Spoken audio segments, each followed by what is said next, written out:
Greetings, Japan fans. In today's show, we're going to look at one of my pet hates as a leader.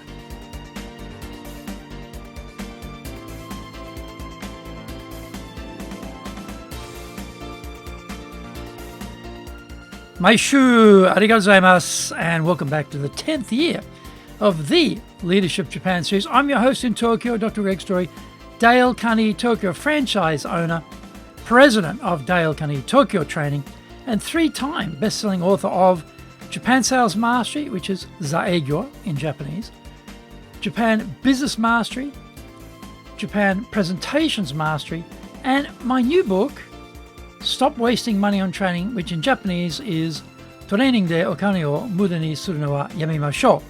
And all of my books are available on Amazon. This podcast brings insights, examples, and experience about leading in Japan.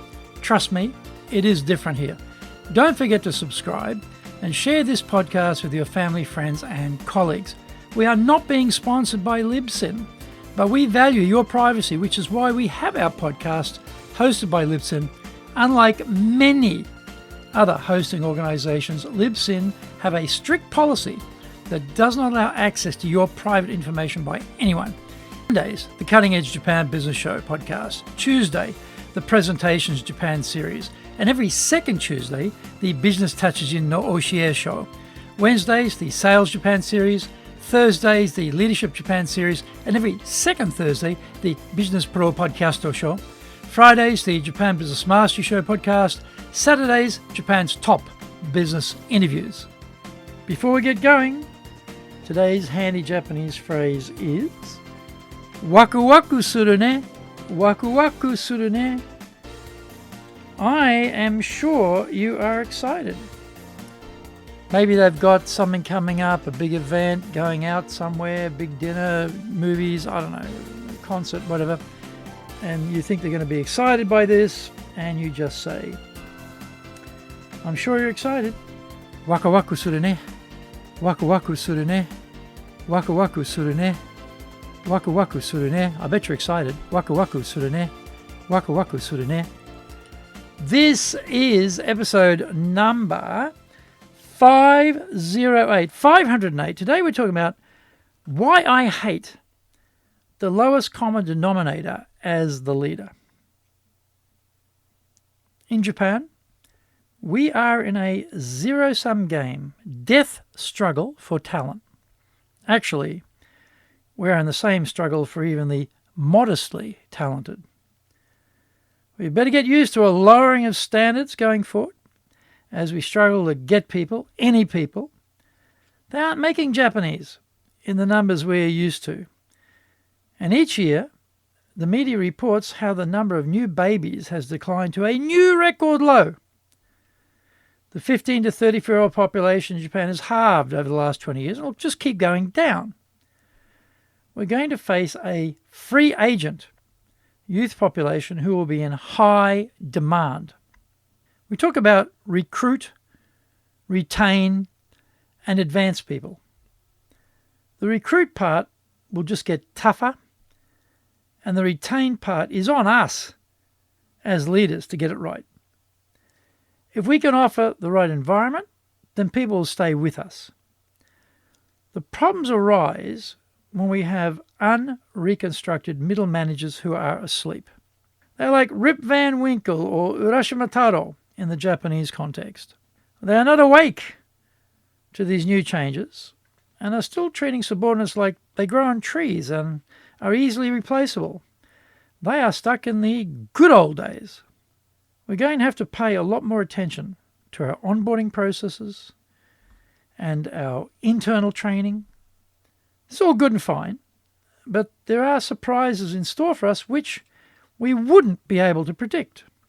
Is the onboarding training well designed? Is it comprehensive enough? One of the problems with the way we do things around here is we all know how things work, and they are obvious to us, but not necessarily to the newbie. We shortchange new people by making too many assumptions about how to explain how things work and regarding what they have to do. This is where we need to really think through the process and make sure that we are covering all of the bases. Now, at the senior leadership level, we're unlikely to be doing much of the onboarding process ourselves, so we have delegated this task to others. This is where things can start to depart from what we thought was happening. Instead of onboarding people at a high level of quality, we find that the whole process is subject to the lowest common denominator. Some of the information isn't getting shared, or even worse, the information being shared is contradicting what we think is happening. The boss says one thing, then the new staff members' colleagues assure them that they can ignore that or do it another way. If these staff were geniuses and really producing, you might find some slack should be advanced, but invariably the lowest denominator theory nominates these are people at the bottom of the pile. Are they doing it on purpose to make sure the new person doesn't shine too brightly and show them up? Or is it just stupidity? Either way, we are not getting the onboarding we expected or assumed was happening. Find out more. We come back from the break.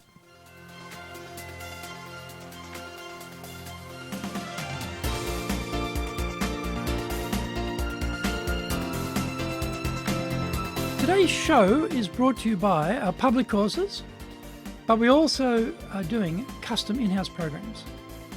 We do them in both Japanese and English. We do them in our super safe classroom and live online.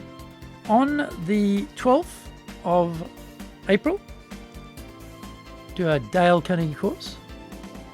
Hard to get change in ourselves, hard to get change in our people. If you think about it, how do you do that? Telling them to change doesn't work. It's got to come from within. And it doesn't happen quickly either.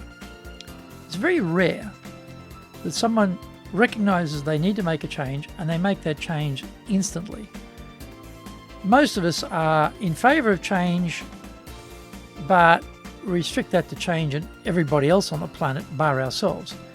Boss should change, company should change, colleagues should change, clients should change, subordinates should change, but we'll stay exactly the way we are. That is the problem. We don't like change in ourselves, but we like it in everything else. How do we get people to change? Well, this is the course. Send them on this course. Take this course yourself. The main modules stretch over 3 months. Wow, 3 months. Well, yeah, guess what? Change takes time.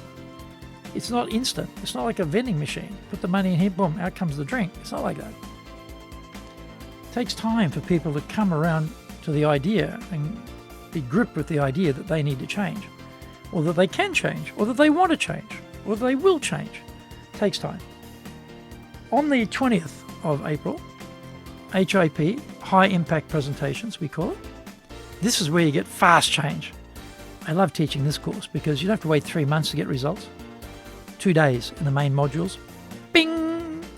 Things have changed completely. Come in one end, go out the other end. Totally professional, totally changed. Incredible program. Love this program.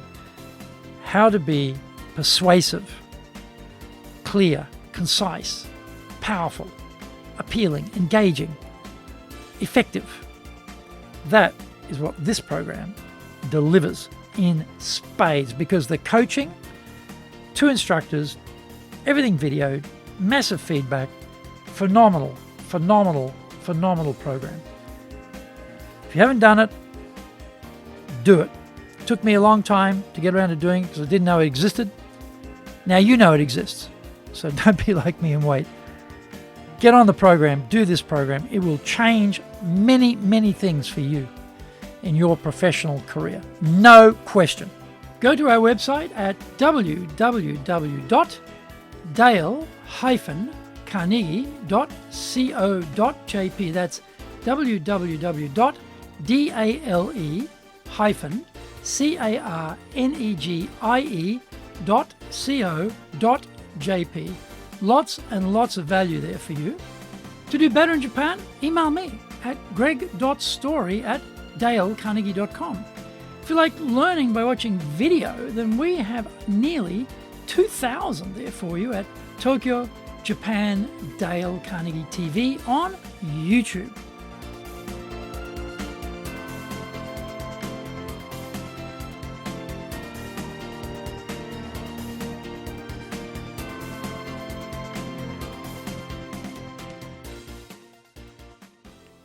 Welcome back.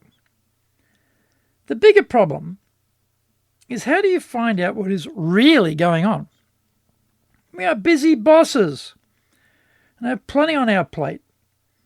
We've moved on to other things which are screaming for our attention. Sadly, the lowest common denominator architecture forces us to find the time to circle back and check our assumptions.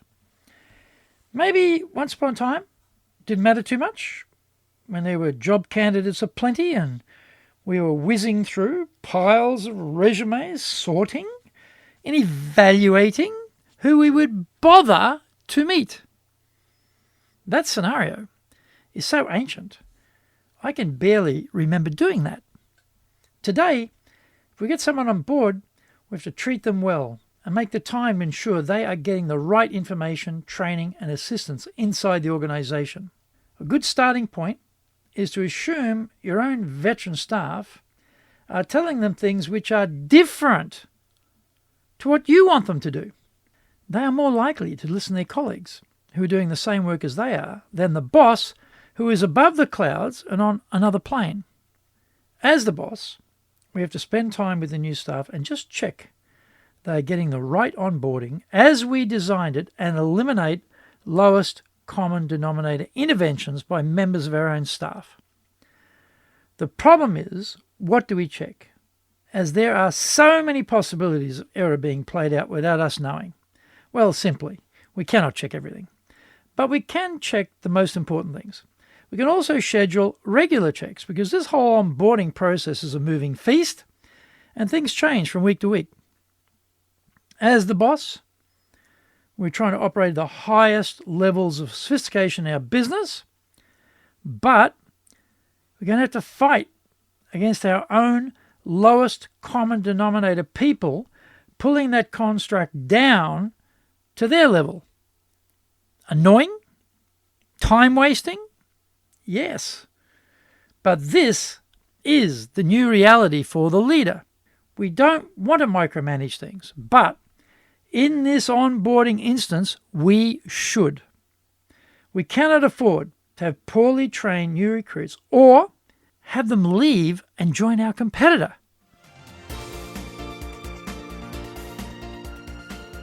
Thank you for joining the Leadership Japan series. If you found the program useful, then tell your family, friends and colleagues. Don't forget to subscribe and share this podcast. You can contact me at greg.story@dalecarnegie.com. Our website is www.dale-carnegie.co.jp. Until the next episode, take what you thought valuable, put it into action, because idea application is what makes winners winners. So be one of them. Remember, I'm in your corner, committed to your success here in Nippon.